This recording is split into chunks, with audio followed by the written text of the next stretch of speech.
रहीम। आज हम करने लगे हैं यूज़ ऑफ रेशो, जो कि हमारे पास चैप्टर नंबर 1 का ही इंट्रोडक्शन में ही आता है, लेकिन वो वीडियो बहुत लंबी हो जानी थी। इस वजह से मैंने नेक्स्ट वीडियो में जो है वो आपको रेशो का जो यूज़ है वो बताने लगी हूँ।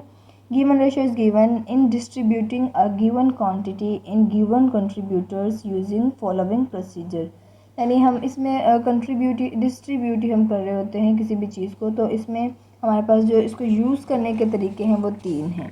जो फर्स्ट हमारे पास स्टेप है ना, स्टेप नंबर 1 जो है वो हमारे पास है add the term of given ratio. यानी जो भी हमारे पास रेशो की टर्म दी गई होंगी ना, हमने उसे ऐड कर देना है। फर्स्ट स्टेप है ऐड करना है। सेकंड स्टेप भी आपको मैं सिंपल इसलिए बता रही हूँ लिख करके आप लोग को, यानी बिल्कुल ईजी वे में याद हो जाए, यानी ट्रिक पॉइंट जो याद रहने वाले हैं। Find what fraction part of each component is the whole by dividing respective term with the sum obtained in step 1। अच्छा, इसमें आगे इन्होंने स्पेशल नोट भी लिखा हुआ है, sum of fractional part is always equal to 1। यानी जो फ्रैक्शन पार्ट के जो सम होगा ना वो हमारे पास क्या आना चाहिए, इक्वल आना चाहिए। इसका सेकंड स्टेप में हम सिंपल समझेंगे कि divide with sum obtain in step 1। यानी जो हमारे पास स्टेप 1 में ऐड करने से आंसर आया ना, उसको जितनी भी हमारे पास क्वांटिटी हैं, जितनी भी वैल्यूज़ हैं, उन सबको अलग अलग उसके साथ डिवाइड कर देंगे। सेकंड स्टेप का हमारे पास मतलब ये है।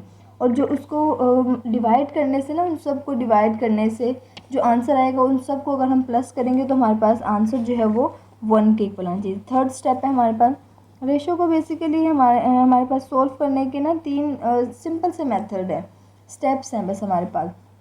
थर्ड स्टेप में हमारे पास है कि मल्टीप्लाई करना है हमने, मल्टीप्लाई ईच कंपोनेंट।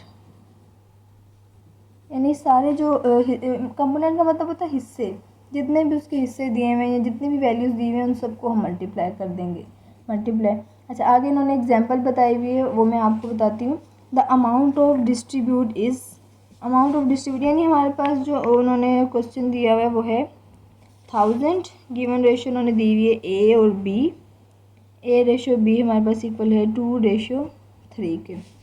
2:3। सबसे पहले हमारा पहला स्टेप क्या था, पहले स्टेप में हमारा था कि ऐड करना है। 2 और 3 को ऐड करेंगे, 2 + 3 = 5। ये हमारे पास स्टेप हो गया है 1 स्टेप पूरा हो गया। इसके बाद नेक्स्ट स्टेप करेंगे। नेक्स्ट स्टेप में हमें कहा था divide with sum of 10 in step 1। Step 1 में हमारे पास आंसर क्या है, 5 आए। इन सब के साथ 2 डिवाइडेड बाई कर देंगे 5 एंड 3 डिवाइडेड बाय 5 कर देंगे। ये सेकंड स्टेप भी हमारा कंप्लीट हो गया। लेकिन इसमें एक चीज़ रह गई जो हमने उसमें नोट में हमने देखा था कि sum of fraction part is always equal to 1। इसका आप सम करके देखेंगे कि आंसर इसका 1 के इक्वल आता है कि नहीं आएगा, तो मतलब हमारा ये गलत है, हमने स्टेप ही गलत किया है, या फिर सम गलत किया है, या फिर हमने डिवाइड गलत किया। तो इन हम ऐड करके देखते हैं। जैसे 2 डिवाइडेड बाई 5 + 3 डिवाइडेड बाई 5, इन दोनों का एलसीएम होगा। नीचे हमारे पास 5 ही आएगा, इधर भी 5 को मल्टीप्लाई करेंगे, इधर भी, तो ये 5 से कैंसिल, 5 से, लेकिन 5 नीचे भी आएगा। ये जो अगर आगे क्वेश्चन में हमारे पास इस तरह कैल्शियम आएगा तो मैं आपको डीपली सही एक्सप्लेन करूँगी। तो 2 + 3 ही आएगा। 2 में 3 प्लस करेंगे, 5 डिवाइडेड बाई 5, 5 × 5, 5 × 5, तो हमारा आंसर क्या है 1।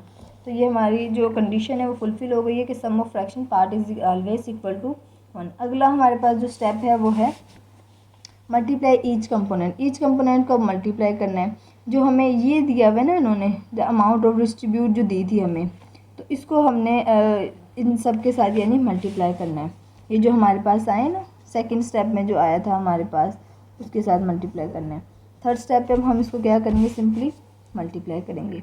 तो ये हमारे पास आएगा 1000 × 2/5 इज इक्वल टू, कटिंग हो जाएगी 5 × 5, 5 × 2 = 10, और ये आ गया।